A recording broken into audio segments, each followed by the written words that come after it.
One, two, three. Here we go. Assalamualaikum warahmatullahi wabarakatuh. Selamat siang anak-anak. Selamat berjumpa kembali di pelajaran pendidikan jasmani, olahraga dan kesehatan.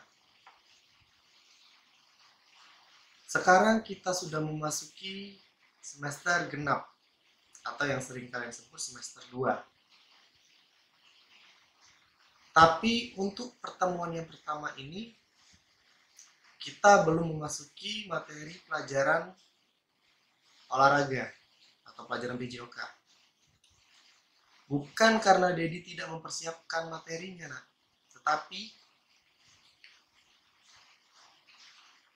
menilai dan mengamati dari hasil pembelajaran kita semester kemarin, di mana kita masih melakukan uji coba untuk mendapatkan hasil yang terbaik dalam setiap mata pelajaran. Dan hasilnya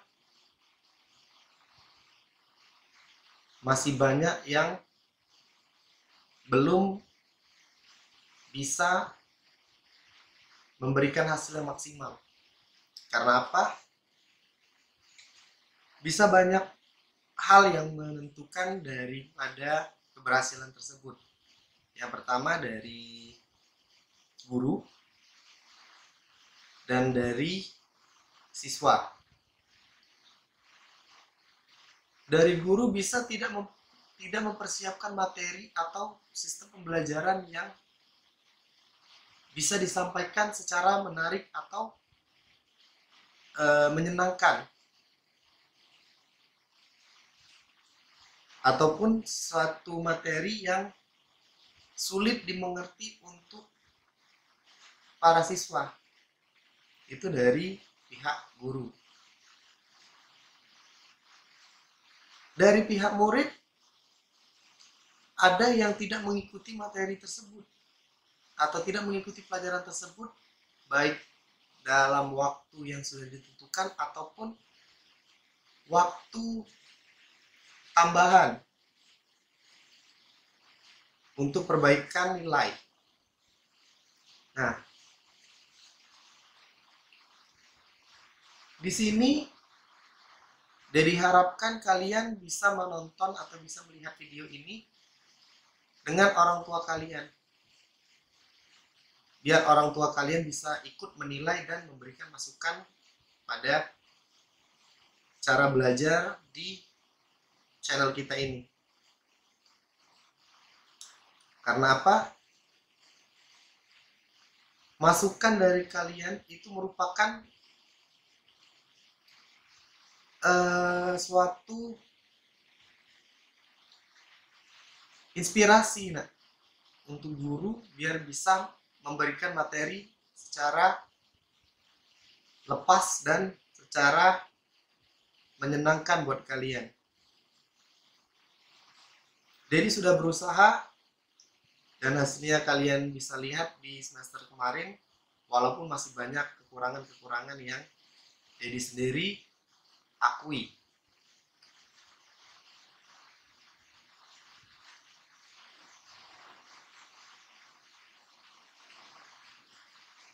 Dedi akan memberikan kalian 3 pilihan metode belajar yang akan kita gunakan. Jadi kalian hanya cukup pilih satu saja agar kita bisa menilai dan meneruskan pelajaran ini secara lebih optimal. Yang pertama, kita tetap menggunakan video YouTube seperti biasa atau seperti yang semester lalu, dengan konsekuensi durasinya bisa panjang dan bisa singkat. Dikarenakan ada beberapa materi yang memang tidak bisa langsung diberikan secara utuh dikarenakan durasinya yang bisa memakan waktu sampai berjam-jam. Ada juga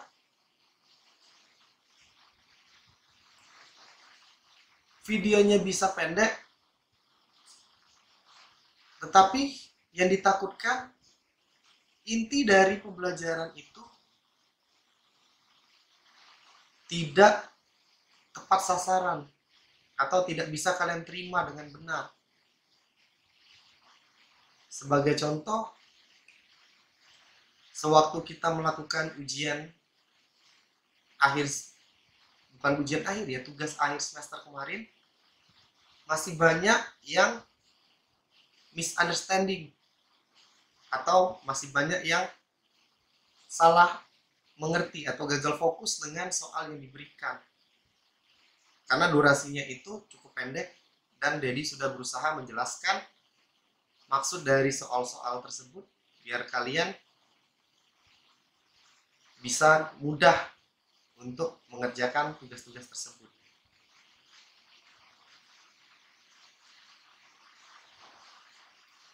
Pilihan kedua, kita menggunakan media WhatsApp. Tentu Dedi tetap mengirimkan video dengan kalian, tapi bila menggunakan aplikasi ini terdapat beberapa kendala. Yang pertama yang harus kalian tahu dulu, durasi ataupun yang biasa dihitung dari aplikasi ini adalah size atau ukuran dari file yang dikirim. Bisa kalian lihat satu video yang dikirim itu maksimal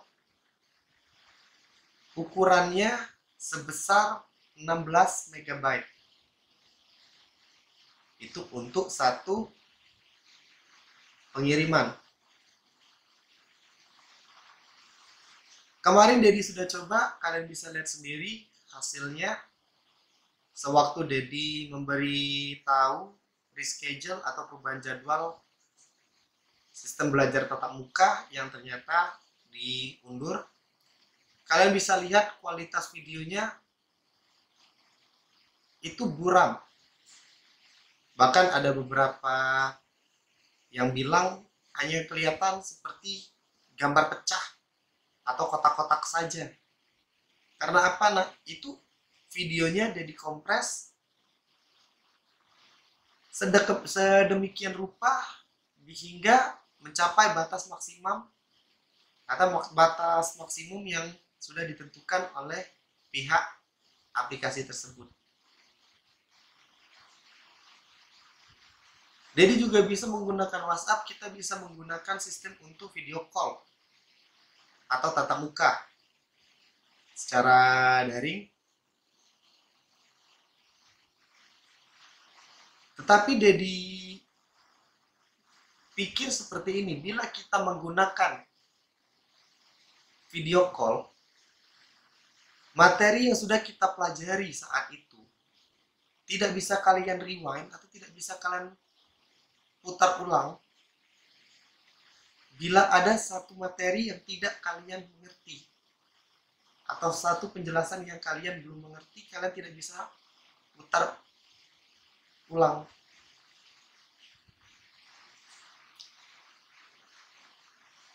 Itu pilihan yang kedua. Pilihan yang ketiga, kita mengikuti sistem pelajaran dari mata pelajaran yang lain, yaitu menggunakan Google Classroom dan Zoom Meeting. Memang kalian bisa menggunakan aplikasi itu untuk merekam, ataupun kalian bisa di save video yang kita lakukan agar kalian mengulangnya. Tetapi file yang dibutuhkan itu sangat besar. Yang berarti bila kalian ingin mendownload video pertemuan yang sudah kita lakukan, itu akan memakan paket data yang cukup besar. Kalau dibandingkan dengan kalian menonton di YouTube dan kalian download, itu hasilnya akan lebih kecil dibandingkan bila kalian menggunakan Zoom Meeting atau Google Classmeet, ya. Itu kalian rekam, size-nya atau ukurannya akan sangat jauh berbeda apabila kalian hanya mendownload di channel YouTube.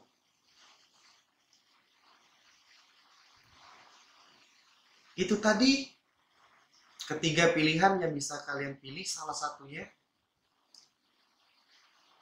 Jadi harap kalian bisa memilih yang terbaik buat kalian, dan akan Dedi kumpulkan jawaban kalian serta akan Dedi akumulasi jawaban mana yang terbanyak, itu yang akan kita gunakan.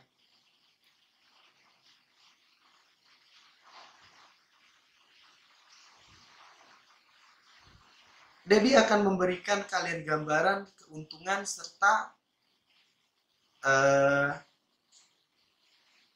kelemahan dari masing-masing media belajar yang akan kita gunakan.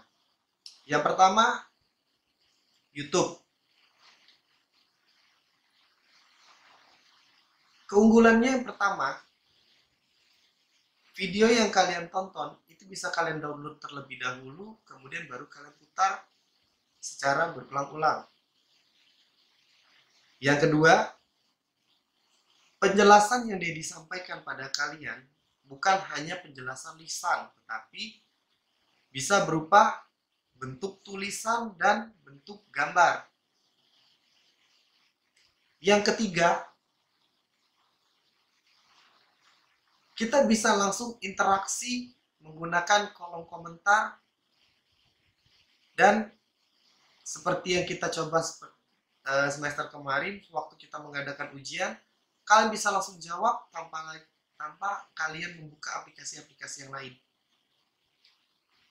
Walaupun Dedi ajarkan dengan kalian, biarlah kalian ingin menghemat data, kalian download videonya, terus kalian dengar, kalian kerjakan di Microsoft Word, kemudian di copy dan di paste di kolom komentar, dan hasilnya akan langsung muncul, bisa kalian kirim.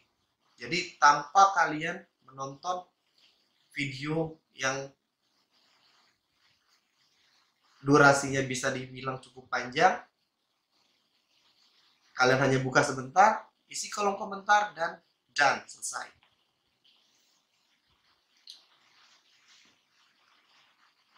Itu keuntungan dari menggunakan forum YouTube ya. Sekarang kelemahannya. Yang pertama, durasinya akan panjang. Kalaupun ada yang sudah terlalu panjang, akan dibagi menjadi beberapa bagian seperti kemarin. Tetapi bagian-bagian itu untuk mengingat materi sebelumnya, Dedi memberikan cuplikan ataupun reminder dari materi yang sebelumnya, baru kita mulai ke materi lanjutannya.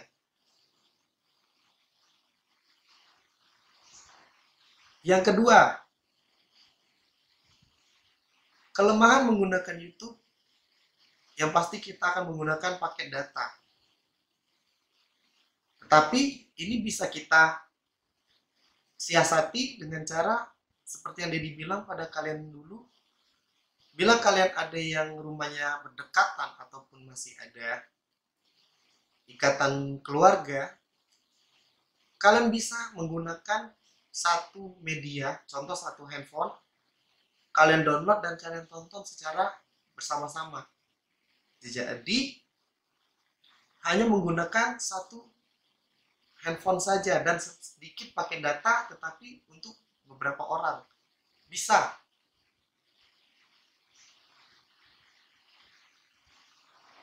Itu tadi kelemahan dan keunggulan dari YouTube. Sekarang kita masuk ke pilihan kedua, yaitu WhatsApp. Keunggulannya memang lebih cepat untuk memberikan informasi pada kalian menggunakan platform WhatsApp. Tetapi akan kembali pada diri kalian sendiri, apakah kalian akan melihatnya ataupun tidak.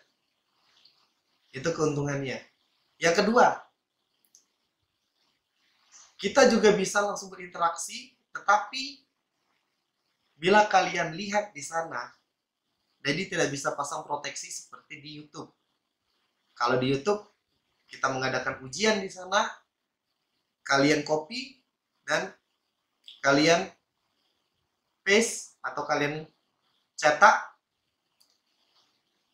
kalian salin dan kalian tempel, itu bisa langsung di-ban atau tidak ditampilkan di kolom komentar. Kalau kalian menggunakan Japri ya, atau langsung kirim WA ke Dedi, memang bisa nak, tetapi sewaktu kalian mengirim itu, Dedi akan bingung membacanya. Karena apa? Terlalu banyak pesan yang masuk. Jadi membuka satu aplikasi, masuk keluar, masuk keluar, masuk keluar, akan memakan waktu yang lebih panjang lagi.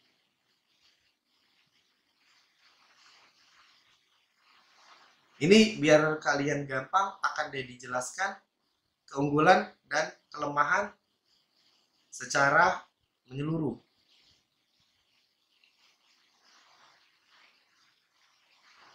Yang ketiga, keunggulan WhatsApp itu bisa menggunakan voice note. Ya. Bisa menggunakan voice note atau pesan suara, notis suara. Nah, bila kalian menggunakan notis ini akan tetap membingungkan. Karena apa? Kalian hanya mendengar suara saja tanpa membaca apa yang ada di buku ataupun tulisan yang seperti tulisan-tulisan menggunakan bahasa asing. Kalian akan bingung untuk menentukannya, atau kalian akan bingung untuk menulisnya.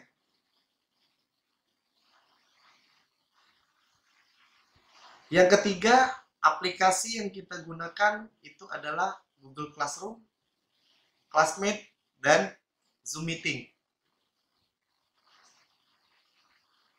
Keunggulannya, kalian bisa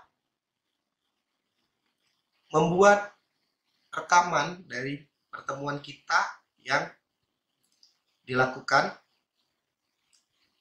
tetapi kalian akan menggunakan paket data yang lebih besar daripada yang kalian gunakan untuk platform YouTube. Yang pertama. Yang kedua, kita akan mengikuti kegiatan belajar mengajar sesuai dengan jadwal yang ditentukan. Jadi kalian bila lewat dari jadwal tersebut, kalian dianggap tidak hadir atau alfa, dan poin untuk nilai kalian akan berkurang. Kemudian untuk nilai tugas bisa langsung dikerjakan sesuai dengan jadwal yang sudah diberikan. Sama seperti tadi, bila kalian lewat dari masa yang sudah ditentukan, berarti kalian tidak bisa lagi mengirim tugas perbaikan seperti yang kita lakukan di ujian akhir semester kemarin. ada yang sudah telat, kalian masih bisa mengirimkan jawaban perbaikan ataupun jawaban susulan. Seperti yang kita ketahui, ada beberapa dari siswa-siswa kelas 7 waktu melakukan ujian tugas akhir sekolah, mereka mengirim jawaban ternyata masih keliru dan dedikasi tahu itu masih keliru. Bisa kalian kirim perbaikan-perbaikan sampai itu mendekati kata sempurna. Tetapi bila menggunakan Google Classmate atau Google Classroom, jawaban yang sudah kalian kirim itu tidak bisa lagi kalian rubah. Itu kelemahannya. Nah, tadi itu semua kelebihan dan kekurangan dari masing-masing aplikasi yang akan kita gunakan. Sekarang tugas kalian hanya satu.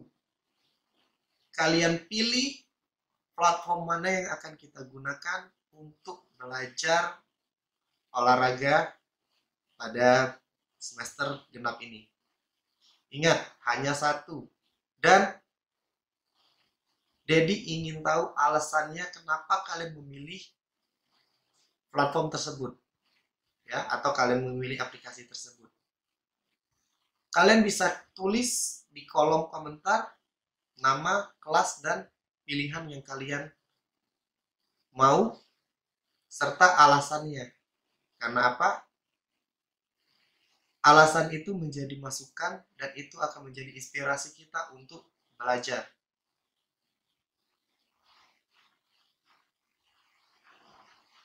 Jelas? Dedi akan menerima semua jawaban yang kalian berikan, semua masukan yang kalian berikan. Karena apa? Masukan itu merupakan bentuk untuk membangun pelajaran kita agar lebih baik lagi. Makanya Dedi bilang tadi, kalian harus menonton video ini dengan orang tua kalian agar orang tua kalian juga bisa memberi masukan bagaimana cara belajar yang lebih efisien. Karena apa? Ada beberapa siswa yang bilang pelajaran olahraga itu aneh karena menggunakan media YouTube yang tidak semua pelajaran menggunakan media ini. Karena apa, nak? Seperti yang dijelaskan tadi, pelajaran olahraga bukan hanya materi, tetapi praktek. Dan bila kalian salah melakukan praktek tersebut, akibatnya bisa fatal untuk diri kalian. Karena apa? Bisa menyebabkan salah posisi otot, terkilir, dan yang lebih fatal lagi bisa menyebabkan dislokasi tulang, ya, perubahan posisi tulang atau bisa sampai patah kalau kalian salah melakukan gerakan yang telah diberikan. Jadi Dedi tunggu jawaban kalian, hasil jawaban kalian Dedi tunggu sampai hari Selasa. Ya, Dedi tunggu sampai hari Selasa. Karena apa? Hari Selasa kalian sudah mendapatkan, kalian sudah kirim jawabannya, kalian kirim masukannya, kita bisa rekap, kita bisa hitung, dan hari Kamis kita bisa mulai melihat hasil yang sudah kalian kirim tadi, polling yang sudah kita kumpulkan, dan bila memang ada perubahan akan diberitahu pada hari Kamis tersebut. Jadi ingat, saran kalian itu sangat menentukan metode pelajaran yang akan kita lakukan untuk semester genap ini. Jadi akhiri, Assalamualaikum warahmatullahi wabarakatuh.